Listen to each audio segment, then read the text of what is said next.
नमस्कार, मैं नेहा विश्वकर्मा। शुरुआत करते हैं बुलेटिन की। प्रधानमंत्री नरेंद्र मोदी मंगलवार को छत्तीसगढ़ में जनसभा को संबोधित करने के बाद तेलंगाना पहुंचे, जहां निजामाबाद में उन्होंने कहा कि तेलंगाना को एक गुजराती बेटे सरदार वल्लभ भाई पटेल ने आजादी दिलाई थी। अब दूसरी गुजराती बेटा विकास के लिए यहां आया है। पीएम मोदी ने आगे कहा कि भाजपा सरकार ने यहां की बीआरएस सरकार को विकास के लिए भारी पैसा भेजा, लेकिन उन्होंने उसे लूट लिया। अब तेलंगाना में बीआरएस की सरकार जाना तय है। साथ ही उन्होंने कहा कि तेलंगाना के लोगों को कांग्रेस से भी सावधान रहने की जरूरत है। पूरा देश उन्हें नकार चुका है। बता दें आपको, तेलंगाना पहुंचे प्रधानमंत्री नरेंद्र मोदी ने कांग्रेस सरकार पर जमकर हमला बोला। इसके साथ ही बीआरएस पर भी जमकर बरसे। प्रधानमंत्री ने कहा कि उन्होंने लूट लिया है। सरकार की ओर से काफी पैसे भेजे गए, लेकिन उन्होंने जमीनी स्तर पर कोई भी काम नहीं किया। तेलंगाना में प्रधानमंत्री मोदी ने अपनी चुनावी जनसभा के दौरान जमकर हमला बोला। इसके साथ ही तमाम तरह की महत्वपूर्ण बातें कही और कांग्रेस समेत बीआरएस पर जमकर हमला बोला। उन्होंने कहा दूसरा गुजराती बेटा आया है यहाँ पर। तेलंगाना में पीएम मोदी की चुनावी सभा में उन्होंने तमाम तरह की अहम बातें कही। एक गुजराती बेटे पटेल को उन्होंने आपको आजादी दिलाई, ऐसा भी उन्होंने कहा। इस दौरान प्रधानमंत्री ने कांग्रेस पर जमकर हमला बोला, कहा कि आपको कांग्रेस से भी सावधान रहने की जरूरत है। बता दें आपको कि उन्होंने कहा अब दूसरा गुजराती बेटा आपके विकास के लिए आया है। इसके पहले उन्होंने सरदार वल्लभ भाई पटेल का भी वहां पर जिक्र किया। इसी के साथ ही उन्होंने कहा कि आपको कांग्रेस से भी सावधान रहने की जरूरत है। तेलंगाना सरकार को केंद्र की ओर से पैसा दिया गया, लेकिन उन्होंने विकास नहीं किया। उस पैसे में किसी भी तरह से जनता को फायदा नहीं दिया। इसके साथ ही प्रधानमंत्री ने कांग्रेस से भी सावधान रहने की सलाह दी। जनसभा में उन्होंने लोगों से बातचीत करते हुए इस तरह की तमाम बातें कही। कहा दूसरा गुजराती बेटा आया है विकास के लिए। और सरदार वल्लभ भाई पटेल का भी प्रधानमंत्री ने अपनी जनसभा के दौरान जिक्र किया और कांग्रेस पर भी जमकर हमला बोला। लोगों को कहा कि कांग्रेस से आपको सावधान रहने की जरूरत है। प्रधानमंत्री जहां भी जाते हैं, तमाम चुनावी राज्यों में प्रधानमंत्री का लगातार दौरा जारी है। इस बीच तेलंगाना पहुंचे प्रधानमंत्री नरेंद्र मोदी ने कांग्रेस पर जमकर हमला बोला और कहा कि सरकार पैसा देती है, लेकिन राज्य सरकार की ओर से विकास नहीं किया गया और अब दूसरा गुजराती बेटा आया है आपके विकास के लिए। बता दें आपको, तेलंगाना पहुंचे प्रधानमंत्री नरेंद्र मोदी ने कांग्रेस पर जमकर हमला बोला। इससे पहले देखा जाता रहा है किस तरह से प्रधानमंत्री तमाम चुनावी राज्यों में जा रहे हैं। आपको याद होगा ना,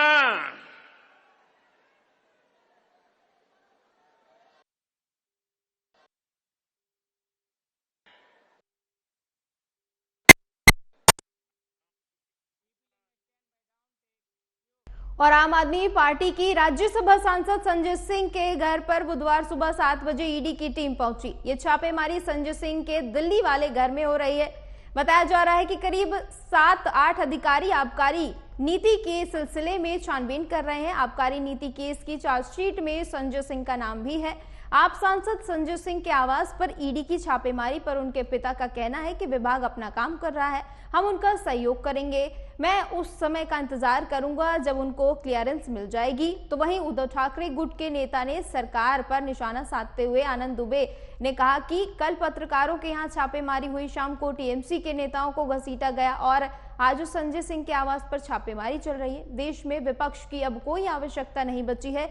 अब ये सब लोकतंत्र बचेगा, इसलिए हम सरकार चुनते हैं। इतना अहंकारी अच्छी बात नहीं है।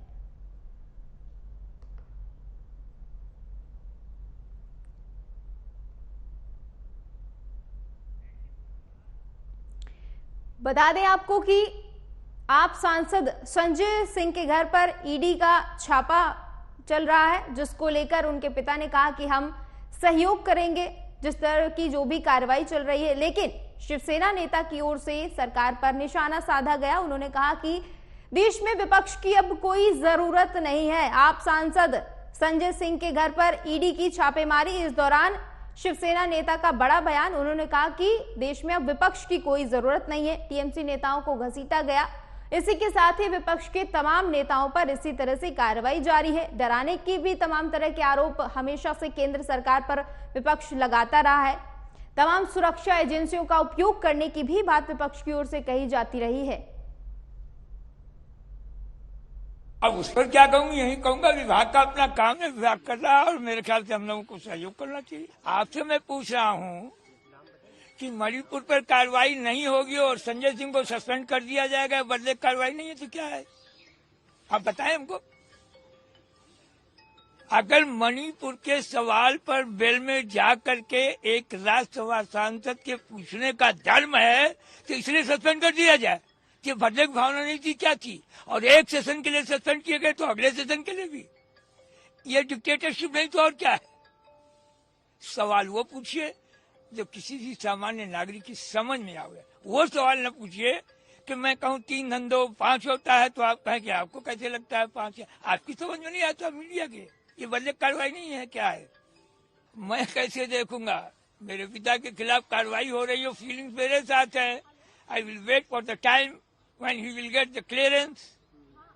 आप लोग महसूस करो, बहुत दिन से संजय सिंह, अब ईडी के पास सूचनाएं होंगी, मैं उसके पास थोड़े हूँ, ऐसे तो आए नहीं होंगे, कोई सूचनाएं होंगी तो they should go to make their query. पहले शाम तक नई दिल्ली में टीएमसी के सांसदों को जिस प्रकार घसीट कर ले जाया गया वो आपने देखा, और आज सुबह सुबह आम आदमी पार्टी के सांसद, आम आदमी पार्टी के नेता संजय सिंह के यहाँ रेड चालू है। उनके घर पर पुलिस, ईडी सब रेड कर रही है। कमाल की बात है। विपक्ष की अब कोई आवश्यकता ही देश में नहीं बची है। विपक्ष को बंद कर देना चाहिए। लोकतंत्र में केवल एक पक्ष रहेगा, जिस पार्टी की सरकार है, यानी भाजपा की सरकार। और जो विपक्षी दल हैं, जो हमारा इंडिया गठबंधन है, उनके नेताओं को चुन चुन कर निशाना बनाया जाए। ईडी और सीबीआई उनके घरों पर रेड करे, उनको जबरदस्ती पकड़ ले जाए, केस चलाए, जेलों में ठूस दे, बाद में आदरणीय न्यायालय के हस्तक्षेप के बाद उन्हें बेल मिले। दिल्ली में बिहार के पूर्व मुख्यमंत्री और आरजेडी प्रमुख लालू यादव, उप मुख्यमंत्री तेजस्वी यादव कथित भूमि के बदले नौकरी घोटाले की सुनवाई के लिए राउज एवेन्यू कोर्ट पहुंचे। आपको बता दें कि लैंड फॉर जॉब स्कैम यानी जमीन के बदले नौकरी घोटाले में आरजेडी सुप्रीमो लालू प्रसाद यादव और उनके परिवार की मुश्किलें बढ़ती जा रही हैं।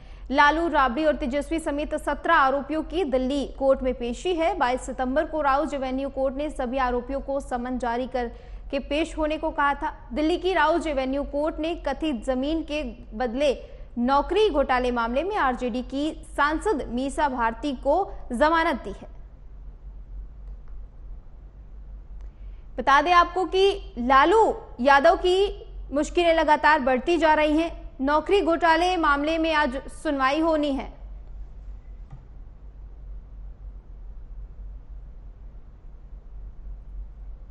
खबर पर ज्यादा जानकारी के लिए हमारे साथ नागेंद्र जुड़ चुके हैं। नागेंद्र, क्या कुछ अपडेट है इस वक्त?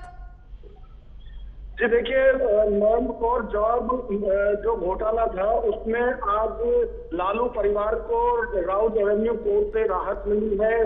सभी को जमानत मिल गई है और अब 16 अक्टूबर को इस पर फिर से सुनवाई होनी है। लालू यादव और उनके परिवार पर ये आरोप था कि 2004 से 2009 तक जब वो रेल मंत्री रहे थे, उस दौरान रेलवे में जो जॉब थी वो लोगों को बदले में जमीन लेकर दी गई थी, जो देश के अलग अलग शहरों में जो जमीन इनके परिवार के नाम से थी। तो ये केस इसमें था। इससे पहले यदि बात करें तो लालू यादव, राबड़ी देवी और इसमें केस था, लेकिन इसी साल 3 जुलाई को इसमें तेजस्वी यादव को भी समन जारी किया गया था और आज इसी पर सुनवाई थी, जिसमें सभी को जमानत इस मामले में मिल गई है। तो बड़ी राहत लालू परिवार के लिए है। जी, आगे किस तरह से देखा जाए इसको? आगे क्या कुछ फैसला ले सकता है कोर्ट अब अगली सुनवाई में? देखिए, ये कहना जल्दबाजी होगा कि कोर्ट की तरफ से क्या इसमें फैसला लिया जाता है, क्योंकि जो सीबीआई की तरफ से इसमें डॉक्यूमेंट दिए गए हैं और सीबीआई के जो वकील हैं वो किस तरह से इसमें आगे दलील अपनी पेश करते हैं और बचाव पक्ष की तरफ से क्या दलील दी जाती है, उसके आधार पर ही कोर्ट की तरफ से इसमें फैसला लिया जाएगा। क्योंकि कोर्ट जो है वो साक्ष्यों के आधार पर चलता है और साक्ष्य यदि खिलाफ में होंगे तो निश्चित तौर पर लालू परिवार की मुश्किलें जो है वो बढ़ सकती है। नागेंद्र, क्योंकि आज राहत मिली है तो क्या कुछ कहा गया लालू के वकील की ओर से कोर्ट में? जी देखिए, दोनों तरफ से दलीलें दी गई थी। जहां सीबीआई के जो वकील थे उनकी तरफ से कहा गया था कि इसमें लालू परिवार की तरफ से गैर कानूनी तौर पर लोगों से जमीन लेकर और उसके बदले में रेलवे में नौकरी दी गई थी, जिसमें कि लालू परिवार के जो सदस्य हैं उनके अलग अलग जगह पर जो जमीन है वो उनके नाम की गई थी। तो उसी को लेकर एक लंबे अरसे से जो जांच है वो चल रही है, कोर्ट में केस चल रहा है और इसी में अब जो बिहार के डिप्टी सीएम हैं उनको भी समन किया गया था, जिस पर आज सुनवाई हुई है। लेकिन फिलहाल लालू परिवार के लिए एक बड़ी राहत है, उन्हें जमानत मिल गई है। अब इंतजार 16 अक्टूबर का है कि दोनों तरफ से आखिर क्या दलीलें दी जाती है और कोर्ट इस पर क्या फैसला लेता है। बहुत बहुत शुक्रिया नागेंद्र ज्यादा जानकारी के लिए। और दिल्ली दौरे पर सीएम पुष्कर सिंह धामी। सीएम धामी दिल्ली में करेंगे रोड शो, कई उद्योगपतियों से मिलेंगे सीएम पुष्कर सिंह धामी। उत्तराखंड में निवेश को लेकर होगी चर्चा, ये बड़ी खबर। सीएम पुष्कर सिंह धामी का दिल्ली में रोड शो, कई उद्योगपतियों से मिलेंगे सीएम पुष्कर सिंह धामी। उत्तराखंड में निवेश को लेकर होगी चर्चा, बड़ी खबर। सीएम पुष्कर सिंह धामी का दिल्ली में रोड शो, कल उन्होंने एक प्रेस कॉन्फ्रेंस भी की थी निवेश को लेकर और इसी बीच अब आज उनका दिल्ली में रोड शो। कई उद्योगपतियों से भी मिलेंगे पुष्कर सिंह धामी। उत्तराखंड में निवेश को लेकर होगी चर्चा, बड़ी खबर। उत्तराखंड के मुख्यमंत्री पुष्कर सिंह धामी का दिल्ली में रोड शो, सीएम धामी का दिल्ली में रोड शो। इसी के साथ ही निवेश को लेकर भी कई उद्योगपतियों से मिलेंगे सीएम धामी।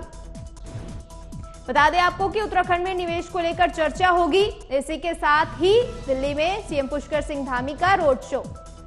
दिल्ली दौरे पर सीएम पुष्कर सिंह धामी, दिल्ली में सीएम धामी का रोड शो है। इसी के साथ ही निवेश को लेकर भी कई अहम फैसले लिए जाएंगे, कई बड़े उद्योगपतियों से भी मिलेंगे सीएम पुष्कर सिंह धामी।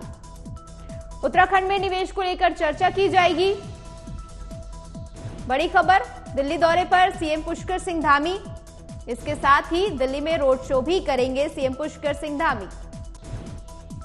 कई उद्योगपतियों से भी मिलेंगे सीएम पुष्कर सिंह धामी। उत्तराखंड में निवेश को लेकर चर्चा होगी। बता दें आपको, ये बड़ी खबर बता रहे हैं, जहां पर दिल्ली दौरे पर हैं उत्तराखंड के मुख्यमंत्री सीएम पुष्कर सिंह धामी। इसी के साथ ही दिल्ली में उनका रोड शो भी है, जिसकी तमाम तैयारियां पूरी हो चुकी हैं। कई उद्योगपतियों से भी मिलेंगे सीएम पुष्कर सिंह धामी। उत्तराखंड में निवेश को लेकर अहम चर्चा की जाएगी।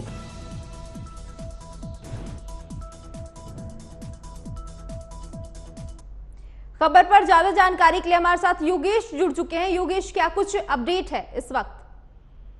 बिल्कुल, आपको बताना चाहेंगे कि किसी भी वक्त ये रोड शो शुरू हो सकता है। मुख्यमंत्री पुष्कर सिंह धामी दिल्ली में मौजूद हैं और जिस तरह से इन्वेस्टर समिट को लेकर पूरी तैयारी की जा रही है, मुख्यमंत्री पुष्कर सिंह धामी विदेश दौरा भी कर चुके हैं। इसके बाद उनका एक और दौरा विदेश का होने जा रहा है। देश भर में वो कई हजार करोड़ रुपए के एमओयू साइन कर चुके हैं और उम्मीद है कि आज भी लगभग 20,000 करोड़ तक का एमओयू दिल्ली में साइन होगा। बड़े बड़े उद्योगपति पहुंचेंगे इस रोड शो में और उनसे मुलाकात करेंगे और पूरी तैयारी की जा रही है। क्योंकि जब हम बात करते हैं उत्तराखंड की, उत्तराखंड सरकार जिस तरह से कोशिश कर रही है कि इन्वेस्टमेंट ज्यादा से ज्यादा लाया जाए, उत्तराखंड में रोजगार बढ़ाया जाए, इसको लेकर मुख्यमंत्री और उनकी टीम पूरी लगी हुई है और लगातार इसको लेकर उद्योगपतियों से मुलाकात किया जा रहा है। इसी के तहत ये आज का मुलाकात बहुत ज्यादा महत्वपूर्ण है, क्योंकि इसमें बड़े बड़े उद्योग घराने आएंगे, उनसे मुलाकात करेंगे, बातचीत होगी कि हम आपको क्या कुछ उत्तराखंड मुहैया करा सकते हैं, किस तरह से उत्तराखंड जो है एक मुफीद जगह है। अगर देखा जाए यहाँ पर आप अपनी इंडस्ट्री लगाते हैं या आप अपना कोई भी उद्योग ना हो, अगर आप अपना कुछ शुरू करते हैं तो उसको लेकर सरकार के साथ ही आम लोगों का भी यहाँ पर कितना अच्छा आपके साथ ट्रीटमेंट रहेगा, ये सारी बातें वहां पर रखी जाएगी। और आज का भी यही रोड शो जो है बहुत महत्वपूर्ण है। योगेश, किन किन उद्योगपतियों के नाम सामने आए हैं जिनसे सीएम मिलने वाले हैं? जी फिलहाल तो किसी का नाम सामने नहीं आया है, लेकिन इतना जरूर है कि आईटी सेक्टर से जो है मुख्यमंत्री मुलाकात करेंगे। आईटी सेक्टर से आ सकता है, इसके साथ ही अगर देखा जाए तो अन्य कई सेक्टर जो है उनसे मुलाकात हो सकती है। अभी बस शुरू ही होने वाला, कुछ ही समय में शुरू हो जाएगा तो सामने आ जाएगा कि आखिर किन से मुलाकात हुई है। लेकिन इतना जरूर है कि लगातार मुलाकात कर रहे हैं। अब खासतौर पर जो फोकस है वो ऐसे सेक्टर पर है जिनके लिए स्पेस की ज्यादा जरूरत नहीं होती है। अगर आईटी सेक्टर की बात की जाए तो उत्तराखंड बहुत तेजी से आईटी सेक्टर में आगे बढ़ सकता है। बहुत बहुत शुक्रिया योगेश ज्यादा जानकारी के लिए। और हिमाचल प्रदेश के कांगड़ा जिले के धर्मशाला में सरकारी कार्यालय के बाहर खालिस्तानी के विभिन्न चित्र देखने को मिले। पुलिस ने तुरंत कार्रवाई करते हुए नारे को हटाने के लिए दीवार पर पेंट करा दिया। फिलहाल धर्मशाला पुलिस मामले की जांच कर रही है। दरअसल धर्मशाला में वर्ल्ड कप मैचों से पहले शरारती तत्वों ने धर्मशाला जल शक्ति विभाग के कार्यालय के बाहर खालिस्तान जिंदाबाद के नारे स्प्रे पेंट से लिख दिए थे, जिसके बाद धर्मशाला में 5 वर्ल्ड कप मैचों का आयोजन भी किया जा रहा है, जिसके तहत सुरक्षा के पुख्ता बंदोबस्त है। इसके बावजूद भी शरारती तत्वों ने देश विरोधी नारों को धर्मशाला की दीवारों पर लिखने से पीछे नहीं हटे। इससे पहले कुछ पूर्व विधानसभा परिसर के दीवारों में खालिस्तानी जिंदाबाद के नारे लिखे गए थे, जिसकी जिम्मेदारी गुरपतवंत सिंह पन्नू ने ली थी। इसी के साथ ही संदर्भ में पंजाब से 2 आरोपियों को भी गिरफ्तार किया गया था। मंगलवार शाम को जब कुछ लोगों ने इस नारे को दीवार पर लिखा हुआ देखा तो इसकी जानकारी एसीपी कांगड़ा शालिनी अग्निहोत्री को दी। एसीपी का कहना है कि उनके ध्यान में अभी भी ये मामला आया है तथा इसकी जांच जारी है। और पूर्व उप मुख्यमंत्री सचिन पायलट का आज राजस्थान दौरा, अपने विधानसभा क्षेत्र के टोंक का दौरा करेंगे। दिवसीय दौरे पर आम जनता से लेंगे फीडबैक। बता दें आपको कि सचिन पायलट अपने विधानसभा क्षेत्र टोंक का दौरा करेंगे। दिवसीय दौरे में आम जनता से फीडबैक लेंगे सचिन पायलट। बड़ी खबर, पूर्व उप मुख्यमंत्री सचिन पायलट का आज अपने विधानसभा क्षेत्र में दौरा है टोंक में, जहां पर वो फीडबैक लेंगे जनता से। दिवसीय दौरे में आम जनता से फीडबैक लेंगे सचिन पायलट। बड़ी खबर, क्योंकि राजस्थान में विधानसभा चुनाव का अब ज्यादा वक्त नहीं बचा, इसको देखते हुए तमाम तैयारियां जारी हैं। इसी बीच अब पूर्व उप मुख्यमंत्री सचिन पायलट अपने विधानसभा क्षेत्र जाएंगे और जनता से फीडबैक लेंगे। बड़ी खबर, पूर्व उप मुख्यमंत्री सचिन पायलट का राजस्थान के अपने विधानसभा क्षेत्र टोंक में दौरा करेंगे। इसके साथ ही जनता से फीडबैक लेंगे। खबर पर ज्यादा जानकारी के लिए हमारे साथ मनोज जुड़ चुके हैं। मनोज, क्या कुछ अपडेट है इस वक्त? देखिए, मैं आपको बताना चाहूंगा कि सूबे के जो उप मुख्यमंत्री सचिन पायलट थे, क्योंकि उन्होंने सत्ता जब कांग्रेस की आई थी उसके बाद में 1 साल के बाद में इस्तीफा दे दिया था और लगातार कांग्रेस से इनका विवाद भी चलता रहा। लेकिन अब जाकर कांग्रेस एकजुट दिखाई दे रही है और आज वो अपने विधानसभा क्षेत्र टॉप के अंदर में जगह जगह जाके अपने पोलिंग बूथों में और कार्यकर्ताओं से मुलाकात करेंगे और कार्यकर्ताओं से फीडबैक लेंगे, क्योंकि आगामी विधानसभा चुनाव की तारीखों का ऐलान जो है 2 से 5 दिनों में होने वाला है। क्योंकि आज शाम को 5 बजे चुनाव आयोग की पीसी भी है, उसके बाद में हो सकता है कयास लगाए जा रहे हैं कि चुनाव की घोषणा जल्द कर दी जाएगी। और उसी कड़ी के अंदर में सचिन पायलट अपने विधानसभा क्षेत्र के अंदर में आम कार्यकर्ताओं से और आम लोगों से मिलेंगे और कांग्रेस की स्थिति को जानने का प्रयास करेंगे। जी, और क्या कुछ कहा जा रहा है, क्योंकि सचिन पायलट अपने विधानसभा क्षेत्र में जाने वाले हैं, तो वहां पर क्या कुछ माहौल है इस वक्त? देखिए, क्योंकि इनके अगर सचिन पायलट के अगर इतिहास की बात की जाए तो ये कांग्रेस के बहुत बड़े नेता के पुत्र हैं। और क्योंकि टोंक से अगर हम पिछले विधानसभा चुनाव की अगर बात करें तो सचिन पायलट उस टाइम बीजेपी कांग्रेस के प्रदेश अध्यक्ष हुआ करते थे। लेकिन क्योंकि आपसी कांग्रेस में मतभेद होने के कारण उन्होंने 1 साल के बाद ये पद छोड़ दिया था और इनको सरकार में पीडब्ल्यूडी मंत्री का पद हासिल था। लेकिन क्योंकि उन्होंने अपनी अस्मिता को बचाने के लिए कांग्रेस से कई बार जो है कांग्रेस के विरोधी भी गए, लेकिन लास्ट मार्ग में जाकर उनके जो कार्यकर्ताओं ने उन्हें समर्थन दिया और आज कांग्रेस मजबूत स्थिति में दिखाई दे रही है और कार्यकर्ताओं में जोश है सचिन पायलट को लेकर, क्योंकि कांग्रेस सरकार में कैबिनेट मंत्री भी रहे भारत सरकार के अंदर में, और कार्यकर्ताओं में उत्साह है और कार्यकर्ता चाहते हैं कि इस बार फिर से कांग्रेस की सरकार बने। और उसी कड़ी के अंदर में जो है सचिन पायलट लगातार अपने क्षेत्र का दौरा कर रहे हैं और लोगों में जन जो है भावना की जो पक्ष की है, उत्साह है लोगों में, कार्यकर्ताओं के अंदर में। और आने वाले विधानसभा चुनाव में लगता है सचिन पायलट वापस वहां से जीत दर्ज करने का प्रयास करेंगे। बहुत बहुत शुक्रिया मनोज, ज्यादा जानकारी के लिए। उत्तर प्रदेश के वाराणसी में आज सुबह करीब 7 बजे भीषण सड़क हादसा हो गया। उसमें एक ही परिवार के 8 लोगों की मौत हो गई, जबकि 3 साल का एक मासूम गंभीर रूप से घायल हो गया है। बता दें कि सभी घायलों को इलाज के लिए अस्पताल में भर्ती कराया गया। इसके साथ ही ये सड़क हादसा फूलपुर थाना के खरखियावा से उस वक्त हुआ जब तेज रफ्तार एर्टिगा कार दूसरी तरफ से ट्रक से आ गई। इसी के साथ ही हादसे की सूचना पर पहुंची पुलिस ने सभी शवों को पोस्टमार्टम के लिए भेज दिया है। साथ ही उनके परिजनों को सूचना दे दी गई है। जानकारी के मुताबिक कार में सिर्फ 3 साल के मासूम को छोड़कर सभी 8 लोगों की मौत हो गई है। बताया जा रहा है कि तमाम पीड़ितों के परिवार वालों को सूचना दी गई है। बुधवार सुबह काशी विश्वनाथ के दर्शन के बाद सभी बनारस से जौनपुर जा रहे थे, तभी फूलपुर थाना के करखियाव के पास यह हादसा हुआ। फिलहाल हादसे की जांच में जुटी हुई है पुलिस। वहीं मुख्यमंत्री योगी आदित्यनाथ ने वाराणसी में हुए इस दर्दनाक हादसे पर गहरा दुख प्रकट किया है। मुख्यमंत्री ने दिवंगत आत्माओं की शांति की कामना करते हुए संतप्त परिवारों के प्रति संवेदना व्यक्त की है। मुख्यमंत्री ने घायल बच्चे को तत्काल रूप से इलाज के लिए अस्पताल में भर्ती कराने के साथ ही अधिकारियों को उसके समुचित उपचार के निर्देश दिए हैं। साथ ही शीघ्र स्वस्थ होने की कामना भी की है। खबर पर ज्यादा जानकारी के लिए हमारे साथ धर्मेंद्र जुड़ चुके हैं। धर्मेंद्र, इस वक्त क्या कुछ अपडेट है? बिल्कुल, आपको यहाँ बता दें कि वाराणसी में सुबह 4 बजे फूलपुर थाना अंतर्गत करखिया बाईपास पे जो है अर्टिगा में अब तक में सामने आमने भिड़ंत हुई।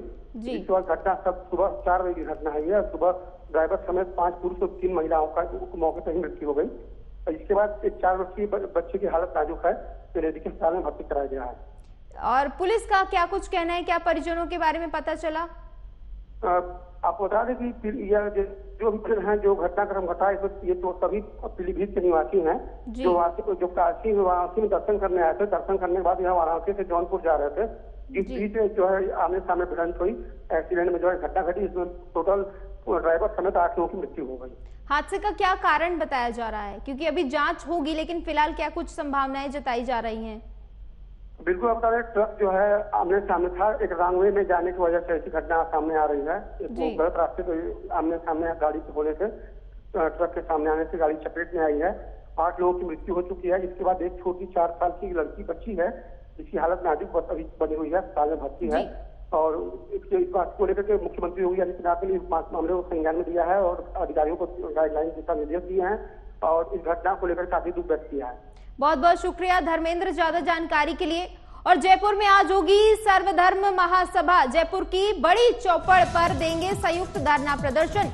मुस्लिम युवक की मौत होने पर हिंदू परिवारों को किया जा रहा तंग। हिंदुओं की गिरफ्तारी के बाद हो रही सर्वधर्म महासभा। व्यापारी अपनी दुकान दिन में 2 बजे तक रखेंगे बंद। बड़ी खबर बता रहे हैं आपको, जहां पर हिंदुओं की गिरफ्तारी के बाद हो रही है सर्वधर्म महासभा। व्यापारी अपनी दुकानों को 2 बजे तक बंद रखेंगे। मुस्लिम युवक की मौत के बाद से ऐसा आरोप लगाया जा रहा है कि हिंदुओं को परेशान किया जा रहा है, जिसको लेकर जयपुर में बड़ी चौपड़ पर देंगे संयुक्त धरना प्रदर्शन। मुस्लिम युवक की मौत होने पर हिंदू परिवारों को तंग किया जा रहा है, जिसको लेकर हिंदुओं की गिरफ्तारी के बाद हो रही है सर्वधर्म महासभा। व्यापारी अपनी दुकानें इसके विरोध में 2 बजे तक बंद रखेंगे। इसी के साथ ही बड़ा प्रदर्शन भी किया जाएगा। जयपुर में आज होगी सर्वधर्म सभा। जयपुर की बड़ी चौपड़ पर देंगे संयुक्त धरना प्रदर्शन।